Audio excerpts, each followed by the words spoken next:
இந்த கனமழையால தமிழகத்துல ஏதாவது பாதிப்பு ஏற்பட்டுதா அப்படின்னு பார்த்தீங்கன்னா, இப்போது வரைக்கும் நம்ம பார்த்தோம் அப்படின்னு பார்த்தீங்கன்னா, சென்னை, திருவள்ளூர், திருவாரூர், தஞ்சாவூர், மயிலாடுதுறையில வந்து இந்த கனமழை காரணமாக பள்ளி, கல்லூரிகள் வந்து விடுமுறை குடுத்துருக்காங்க. அது மட்டும் இல்லாம தமிழ்நாடு கவர்மெண்ட் வந்து இந்த மழை வெள்ளத்தால் பாதிக்கப்பட்டவங்களுக்கு வந்து சென்னையில ஒரு ஹெல்ப்லைன் நம்பர வந்து உருவாக்கியிருக்காங்க.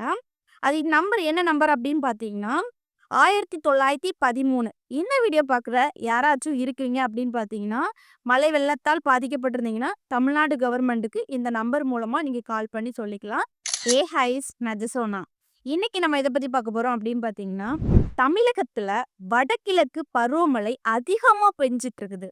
என்ன காரணத்தினால அந்த மழை அதிகமா பெய்யுது? அது மட்டும் இல்லாம எந்தெந்த இடங்களில் ரெட் அலர்ட் குடுத்திருந்தாங்க, எந்தெந்த இடங்களில் சிவப்பு அலர்ட் குடுத்திருந்தாங்க, எந்தெந்த இடங்களில் மஞ்சள் அலர்ட் குடுத்திருந்தாங்க. தமிழ்நாடு கவர்மெண்ட் இந்த அதிக மழை காரணத்தினால முன்னெச்சரிக்கையாட்டு என்னென்னலாம் பண்ணியிருந்தாங்க, இதெல்லாம் பத்தி தான் இந்த வீடியோல ஃபுல்லா டீட்டெயிலா நம்ம இந்த வீடியோல பார்க்க போறோம்.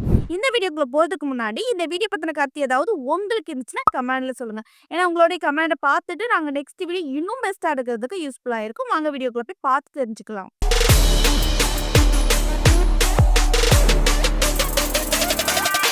ஃபர்ஸ்ட், தமிழகத்துல வடகிழக்கு பருவமழை வந்து பெய்துட்டு இருக்குது. பட் அந்த வடகிழக்கு பருவமழை வந்து அதிகமா பெஞ்சிட்டு இருக்குது. என்ன காரணத்தினால அந்த வடகிழக்கு பருவமழை அதிகமா பெஞ்சிட்டு இருக்குது அப்படின்னு பாத்தீங்கன்னா, தென்மேற்கு வங்கக்கடல்ல குறைந்த காற்றழுத்தம் உருவான காரணத்தினால அந்த காற்றழுத்த தாழ்வு மண்டலம் அது வலுவாகி என்ன ஆகுது அப்படின்னு பாத்தீங்கன்னா, அது தமிழக கடற்கரையை நோக்கி நகர்குது. அதனாலதான் இந்த வடகிழக்கு பருவமழை வந்து அதிகமா பெஞ்சிட்டு வருது. சரி, இதனால இந்த காற்றழுத்த தாழ்வு மண்டலம் வந்து புயலாக மாறுமா அப்படின்னு வந்து கேட்டீங்கன்னா, கண்டிப்பா மாறாது. இது வந்து மழை மட்டும்தான், அதிக கனமழை அப்படிங்கிற மாதிரி தான் பெய்யும். சரி, இந்த காற்றழுத்த தாழ்வு மண்டலம் வந்து எங்க இருந்து எங்க கரையை கடக்குது அப்படின்னு பாத்தீங்கன்னா, இது வந்து தென்மேற்கு வங்கக்கடல்ல உருவானது.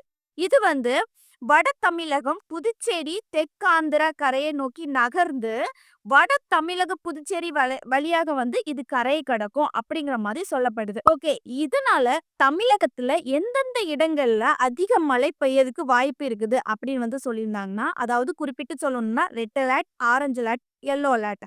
அதாவது ரெட் அலர்ட் வந்து எங்கெல்லாம் கொடுத்திருந்தாங்க அப்படின்னு பார்த்தீங்கன்னா, திருவள்ளூர், ராணிப்பேட்டை, அதாவது 2 மாவட்டங்கள்ல கொடுத்திருந்தாங்க. அங்க எவ்வளவு மழை பெய்யும் அப்படிங்கிற மாதிரி சொல்லியிருந்தாங்கன்னா, 204.4 பெய்யும் அப்படிங்கிற மாதிரி சொல்லியிருந்தாங்க. ஆரஞ்சு அலர்ட் எங்கெல்லாம் கொடுத்திருந்தாங்க அப்படின்னு நம்ம பார்த்தோம்னா, சென்னை, காஞ்சிபுரம், செங்கல்பட்டு, திருவண்ணாமலை, வேலூர், திருப்பத்தூர், கிருஷ்ணகிரி, தர்மபுரி, சேலம், மொத்தம் 9 மாவட்டங்கள்ல ஆரஞ்சு அலர்ட் கொடுத்திருந்தாங்க. அங்க எவ்வளவு மழை பெய்யும் அப்படிங்கிற மாதிரி சொல்லியிருந்தாங்கன்னா, 115.6 டு 204.4 பெய்யும் அப்படிங்கிற மாதிரி சொல்லியிருந்தாங்க.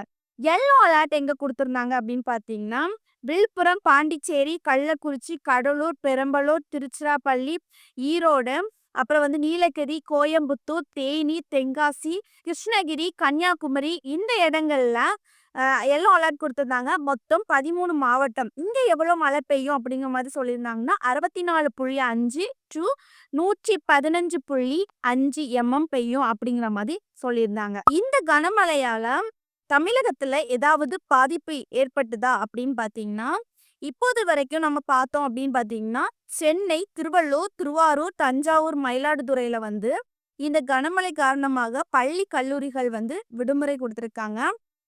காரணம் அந்த இடங்கள்ல அதிகமான மழை பெய்தனால என விடுமுறை கொடுத்திருந்தாங்க. குறிப்பா சொல்லணும் அப்படின்னு பார்த்தீங்கன்னா, சென்னை அடுத்த செம்பராம்பாக்கம் ஏரியில இருந்து உபரி நீர் வந்து திறக்கப்பட்டிருக்குது. இதனால தாழ்வான பகுதிகளில் உள்ள வீடுகளில் வெள்ளம் சூழ்ந்தது காரணத்தினால அங்குள்ள மக்களை தமிழ்நாடு கவர்மெண்ட் சேஃப்டியா முகாம்ல பத்திரமா மீட்டு வச்சிருக்கிறாங்க.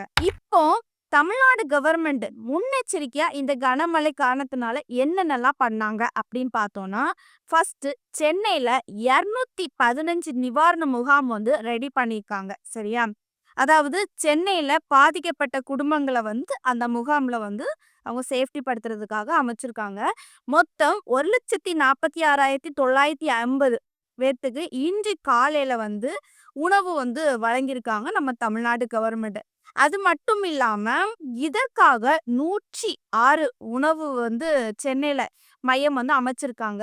ஸ்பெஷலா அப்படிங்கிற மாதிரி சொல்லியிருக்காங்க. அது மட்டும் இல்லாம களப்பணியாளர்கள் அதாவது சென்னையில மாநகராட்சியில மட்டும் மொத்தம் 22,000 பணியாளர்களை வந்து அமைச்சிருக்காங்க. அது கூட சேர்த்து சொல்லணும் அப்படின்னு பார்த்தீங்கன்னா, தூய்மை பணியாளர்கள் இவங்க எல்லாருமே சேர்ந்து மீட்பு பணியில தீவிரமா நடந்துட்டு வராங்க.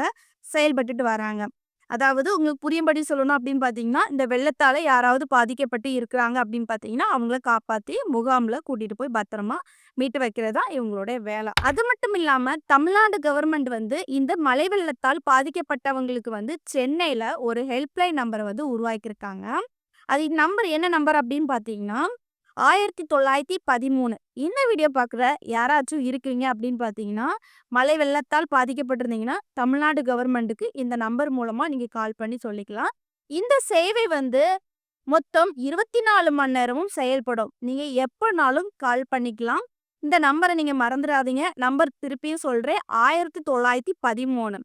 நீங்க பாதிக்கப்பட்டு இருந்தீங்க அப்படின்னு பார்த்தீங்கன்னா, தமிழ்நாடு கவர்மெண்ட்டுக்கு நீங்க கால் பண்ணி சொன்னீங்கன்னா, அவங்க வந்து பத்திரமா உங்கள மீட்டு முகாமுக்கு கூட்டிட்டு போவாங்க. இப்போ என்னுடைய கருத்து என்ன அப்படின்னு பார்த்தீங்கன்னா, தமிழகத்துல வடகிழக்கு பருவமழை வழக்கத்துக்கு மாறாக அதிகமா பெஞ்சிருக்கு. சரியா? இதனால வந்து மொத்தம் 2 மாவட்டங்கள்ல ரெட் அலர்ட் குடுத்துருக்காங்க. 9 மாவட்டங்கள்ல ஆரஞ்ச் அலர்ட் குடுத்துருக்காங்க. 13 மாவட்டங்கள்ல எல்லோ அலர்ட் குடுத்துருக்காங்க. இப்போ ஆரஞ்ச் அலர்ட், எல்லோ அலர்ட் கூட ஓரளவுக்கு வந்து மழை கம்மியா தான் பெய்யும்.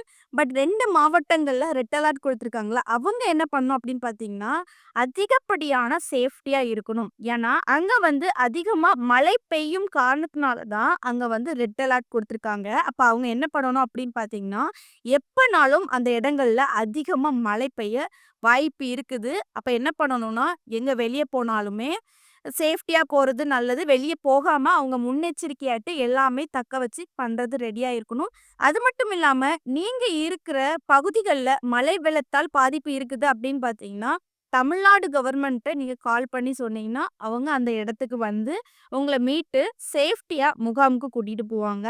பட் நம்பருக்கு கால் பண்றதும் நல்லது. இருந்தாலும் சேஃப்டியா இருக்கிறீங்க அப்படின்னு பார்த்தீங்கன்னா, பத்திரமா மறுபடியும் சேஃப்டியா இருங்க. இந்த வீடியோ பார்க்குற நீங்க யாராச்சும் இருக்கிறீங்க அப்படின்னு பார்த்தீங்கன்னா, உங்களுடைய கருத்த கமெண்ட்ல சொல்லுங்க. இந்த வீடியோ உங்களுக்கு பிடிச்சிருக்குன்னா, லைக் அண்ட் சப்ஸ்கிரைப் பண்ணுங்க. நெக்ஸ்ட் வீடியோல சந்திக்கிறேன். பாய்.